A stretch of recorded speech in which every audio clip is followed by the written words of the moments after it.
বন্ধুসকল আপোনালোকে জানে যে আমাৰ পৃথিৱীখন বহুত ধুনীয়া ধুনীয়া জীৱ-জন্তুৰে ভৰপূৰ হৈ আছে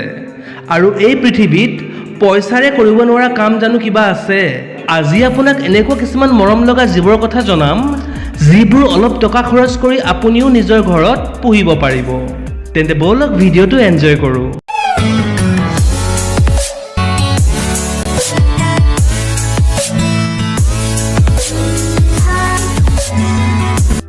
Number 1 সুগাৰ গ্লাইডাৰ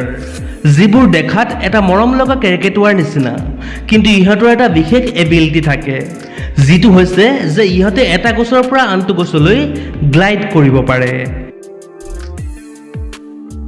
ইহঁত দেখাত একেবাৰে টিকলি মিকলি আৰু চকুবিলাক একেবাৰে মাৰ্বল গুটিৰ দৰে গোলমুল বন্ধুসকল অষ্ট্ৰেলিয়াত পোৱা এই প্ৰাণীটো ইমানেই সৰু যে ই আপোনাৰ হাতৰ তলুৱাত ধুনীয়াকৈ ফিট হৈ যাব যদি ইহঁতৰ দামৰ কথা কওঁ তেন্তে ইহঁতৰ দাম প্ৰায় 1 লাখ টকাৰ ওচৰে পাজৰে হয় নাম্বাৰ 2 ফেনিক ফক্সেছ যদি আপোনাক এনেকুৱা এটা পেট লাগে যাৰ কুকুৰৰ দৰে স্বভাৱ আৰু মেকুৰীৰ দৰে ফূৰ্তি হওক তেন্তে ফেনিক ফক্স আপোনাৰ বাবে এটা ভাল চইচ হ'ব বন্ধুসকল এই হিয়ালবোৰ বৰ মৰম লগা আৰু ইহঁত খুব এনাৰ্জেটিক ফেনিক ফক্স আফ্ৰিকাৰ সাহাৰা মৰুভূমিত পোৱা যায় য'ত ই সৰু সুৰা কীট-পতংগ খোৱাটো খুব পছন্দ কৰে এতিয়া যদি ইয়াৰ দামৰ কথা কওঁ ইয়াৰ বাবে আপুনি প্ৰায় 2 লাখ টকা খৰচ কৰিব লাগিব Number 3 টেৰেণ্টুলা বন্ধুসকল টেৰেণ্টুলাৰ বিষয়ে আপোনালোকে নিশ্চয় শুনিছে চাগে ই মকৰাৰ এনেকুৱা এটা প্ৰজাতি যিটো খুবেই ভয়ংকৰ সাধাৰণতে ই আমাক একো নকৰে কিন্তু যদি আপুনি জুকাই লয় তেন্তে ই কিন্তু 12 বজাই দিব আচলতে টেৰেণ্টুলা এটা কাৰ্নিভৰাছ মকৰা আৰু ই ইমানেই শক্তিশালী যে ই এটা সাপকো মাৰি খাই ল'ব পাৰে কিন্তু তাৰ লগতে ইয়াৰ খুব ভাল পেটছৰ গুণো আছে যদি আপুনি ইচ্ছা কৰে ইয়াক নিজৰ ঘৰত পুহিব পাৰে যদি ইয়াৰ মূল্যৰ কথা কওঁ ইয়াৰ বাবে আপুনি প্ৰায় 5000 টকা খৰচ কৰিব লাগিব নাম্বাৰ 4 পিগমি হেডজহগ বন্ধুসকল ইয়াক আফ্ৰিকাৰ জংগলত পোৱা যায় কিন্তু ওয়াইল্ড এনিমেল হোৱাৰ স্বত্তেও মানুহে আজিকালি ইয়াক পেটছ হিচাপে ৰাখিবলৈ খুব পছন্দ কৰে এইবিলাক দেখিবলৈ বহুত কিউট আৰু ইহঁতৰ খুব যত্ন লোৱাৰ প্ৰয়োজন ভালদৰে কেয়াৰ ল'লে ইহঁত বহুত হেলদি আৰু ফূৰ্তিত থাকে ইহঁতৰ এটা কথা খুব ভাল লাগে যে যেতিয়াও আপুনি ইহঁতক নিজৰ হাতত ল'ব ই এটা লাডুৰ দৰে গোল হৈ যাব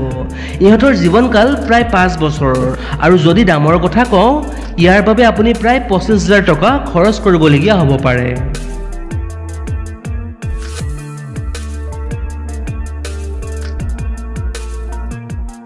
Number 5 ইগুৱানা এইটো মই জানো যে এই প্ৰাণীটো চাগে ছোৱালীবোৰে একেবাৰে পছন্দ নকৰিব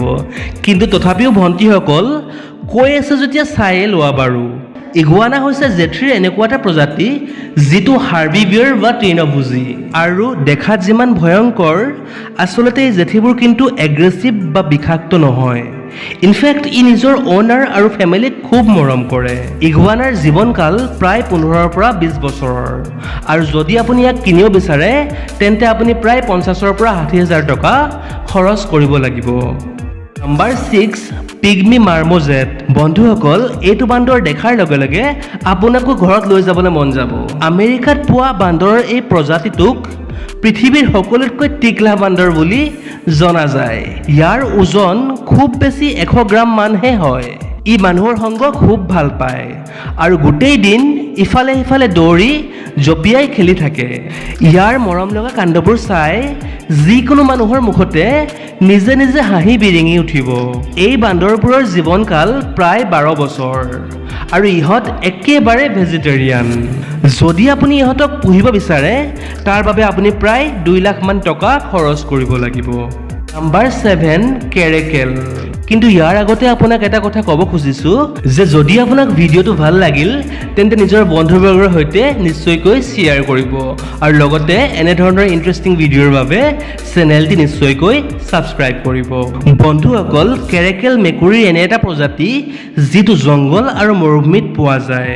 ইয়াক দেখাত ডাঙৰ মেকুৰীৰ দৰেই লাগে কিন্তু ইয়াৰ কাণবিলাক মেকুৰীতকৈ বহুত দীঘল আৰু ধুনীয়া ই খুব এগ্ৰেছিভ যদিও যদি আপুনি মৰম চেনেহত পোহে তেন্তে ই খুব ভাল পেটছ বনি যায় 12 বছৰ জীৱনকালৰ এই মেকুৰীটো এতিয়ালৈকে ভাৰতত পোহাটো বৈধ নহয় যদিও